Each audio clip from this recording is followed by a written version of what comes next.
আসসালামু আলাইকুম, welcome to my another video. প্রথম ভাগ প্রজাতন্ত্র 1 থেকে 7, মোট 7টি নিয়ে 15টি প্রশ্ন চলে আসলাম আমরা। বাংলাদেশের একটি সংবিধানের নম্বর বা অনুচ্ছেদ অনুযায়ী বাংলাদেশ একটি প্রজাতন্ত্র। বাংলাদেশের একটি সংবিধানের 1 নম্বর অনুচ্ছেদ অনুযায়ী বাংলাদেশ একটি প্রজাতন্ত্র। সংবিধানের নাম হলো গণপ্রজাতন্ত্রী বাংলাদেশ। সাংবিধানিক নাম বাংলাদেশের গণপ্রজাতন্ত্রী বাংলাদেশ। সাংবিধানিক নামের ইংরেজি পাঠ হলো the People's Republic of Bangladesh. The People's, এই পৃষ্ঠের পেঁয়াজ আছে। সংবিধানের কোন অনুচ্ছেদে রাষ্ট্রধর্ম ইসলাম অন্যান্য ধর্মের সমানাধিকার কথা বলা হয়েছে? 2 ক। সংবিধানের কোন অনুচ্ছেদে বাংলাকে রাষ্ট্রভাষা স্বীকৃতি দেওয়া হয়েছে? 3য় অনুচ্ছেদে।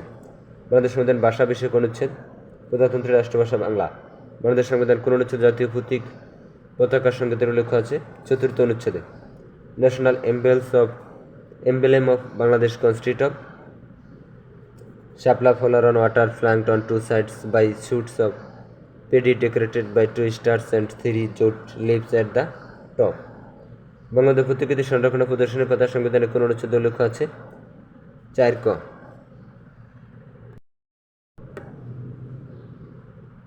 National emblem of Bangladesh consists Shapla water on water flanked on 2 sides of by wood shoots paddy decorated by 2 stars and 3 jute leaves at the top. বঙ্গবন্ধুর প্রতিকৃতি সংরক্ষণ ও প্রদর্শনের কথা আছে সংবিধানের 4 ক অনুচ্ছেদে। বাংলাদেশ সংবিধানের কত অনুচ্ছেদে রাজধানী ঢাকার সম্পর্ক আছে? 5 নম্বর অনুচ্ছেদে ঢাকার সম্পর্কে উল্লেখ আছে। বাংলাদেশের জনগণ জাতি হিসেবে কি নামে পরিচিত? বাঙালি। বাংলাদেশের নাগরিক পরিচয়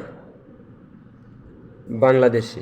প্রজাতন্ত্রের সকল ক্ষমতার সংবিধানের কোন অনুচ্ছেদ অনুযায়ী বাংলাদেশ নাগরিকগণ বাংলাদেশি বলে পরিচিত হবেন? 6.2 অনুচ্ছেদ। প্রজাতন্ত্রের সকল ক্ষমতার মালিক জনগণ এই ঘোষণাটি গণপ্রজাতন্ত্রী বাংলাদেশ সংবিধানের কোন অনুচ্ছেদের উল্লেখ আছে? 7.1। কোন অনুচ্ছেদ বলে বাংলাদেশ সংবিধান মৌলিক বিধানাবলী পরিবর্তনযোগ্য নয়? 7 খ।